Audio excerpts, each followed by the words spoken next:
120 दिन के गुरु हो गए हैं उल्टी चाल। गुरु की उल्टी चाल चमकाएगी वृश्चिक राशि का भाग्य। जाने गुरु की वक्री अवस्था का पूरा असर। मेरे YouTube पेज एस्ट्रोनॉलेज पर आपका स्वागत है। नमस्कार, मैं हूं नरेश कुमार। सबसे पहले उन दर्शकों का धन्यवाद जिन्होंने पेज को सब्सक्राइब किया है, पेज के वीडियोस को शेयर कर रहे हैं, लाइक कर रहे हैं और कमेंट बॉक्स में हमें अपनी राय भी लगातार भेज रहे हैं।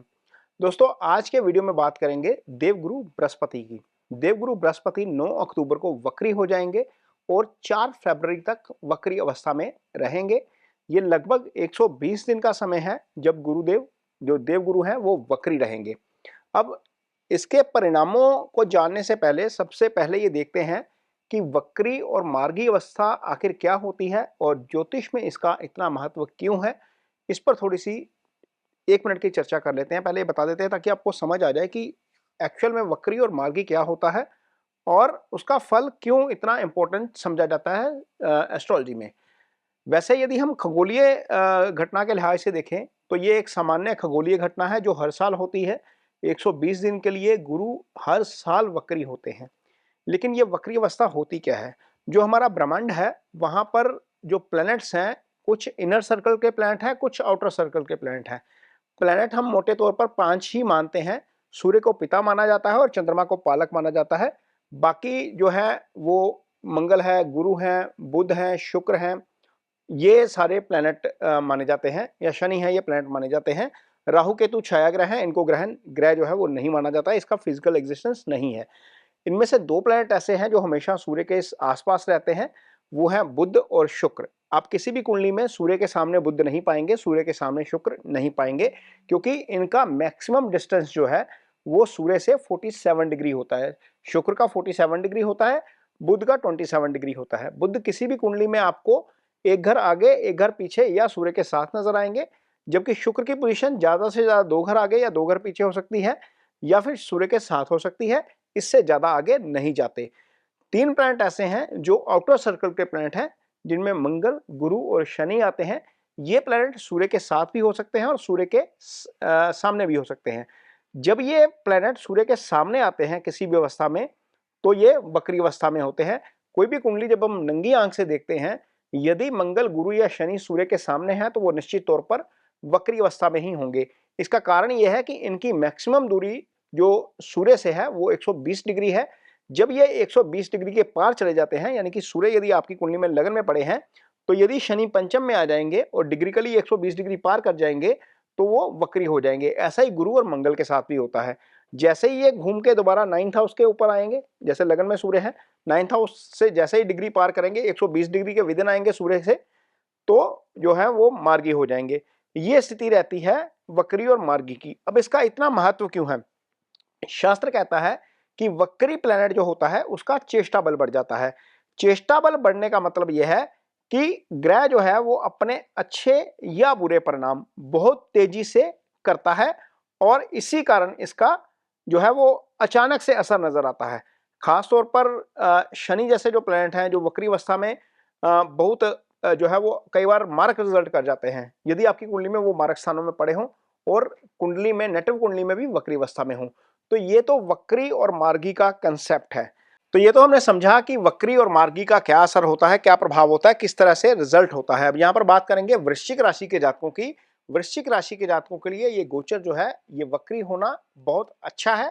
इसका कारण ये है कि यहाँ पर ये गोचर सप्तम भाव में हो रहा है। आप कुंडली देखिए, यहाँ पर गुरु सप्तम भाव में बैठे हैं, ये शादी का स्थान होता है। यहाँ पर गुरु बैठकर बहुत अच्छा रिजल्ट करेंगे आपके लिए। इसको समझाएंगे आपको डिटेल में, लेकिन सबसे पहले चूंकि जो वृश्चिक राशि है ये मंगल की राशि है और गुरु और मंगल आपस में मित्र भाव रखते हैं, इसलिए वृश्चिक राशि के लिए गुरु वैसे ही अच्छे रिजल्ट करते हैं। कारण यह है कि दूसरा भाव देखिए, यहाँ पर धनु राशि पड़ी हुई है, ये गुरु की मूल त्रिकोण राशि है, ये धन भाव होता है और गुरु इस भाव के कारक भी होते हैं। वृश्चिक राशि के जातकों के लिए गुरु इस भाव के स्वामी भी हो जाते हैं। पंचम भाव में गुरु की जो है वो मीन राशि पड़ी हुई है, ये संतान का भाव होता है, ये सुत भाव होता है। गुरु इस भाव के कारक भी होते हैं और मीन राशि जो वृश्चिक राशि है उसके जातकों के लिए गुरु पंचम के स्वामी भी हो जाते हैं।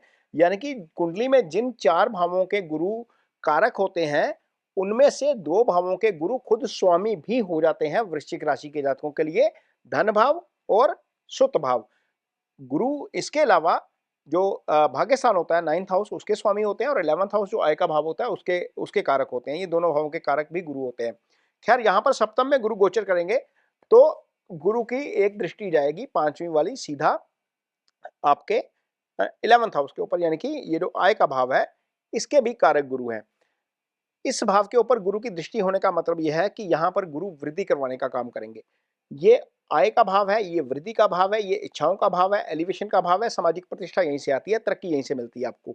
तो गुरु की दृष्टि होने का मतलब, और वक्री अवस्था में चूंकि गुरु अच्छा फल करना चाहेंगे, अच्छे गोचर में है, तो निश्चित तौर पर 11th के आपको अच्छे फल मिलेंगे। आपकी आय में वृद्धि हो सकती है, प्रमोशन यदि पेंडिंग है तो प्रमोशन हो सकती है, सामाजिक प्रतिष्ठा आपकी डेफिनेटली बढ़ सकती है।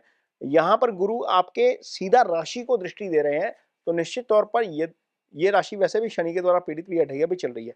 ढैया के प्रभाव में होने के बावजूद गुरु यहाँ पर सप्तम भाव में बैठकर आपको पॉजिटिव करने का काम करेंगे। आपका स्टेट ऑफ माइंड पॉजिटिव रहेगा, बुद्धि विवेक के साथ आप काम करेंगे। क्योंकि गुरु इंटेलिजेंस के कारक हैं, तो निश्चित तौर पर आप मेजर फैसले जो है लाइफ के, वो इस अवधि के दौरान जो है वो पूरे बुद्धि विवेक के साथ लेंगे, अपने दिमाग का पूरा इस्तेमाल करेंगे। सप्तम में गुरु बैठे हैं, यदि शादीशुदा हैं तो वाइफ के लिए अच्छा है, यदि सिंगल हैं तो आपकी शादी हो सकती है। यहाँ पर गुरु की एक दृष्टि जा रही है आपके तीसरे भाव के ऊपर। भाइयों के साथ आपका तालमेल बेटर होगा, क्योंकि तीसरा भाव भाइयों का भी भाव है, तीसरा भाव पराक्रम का भी भाव है। कॉन्फिडेंस आपका बढ़ेगा, आप कोई भी फैसला करेंगे पूरी डिटर्मिनेशन के साथ, पूरे कॉन्फिडेंस के साथ करेंगे।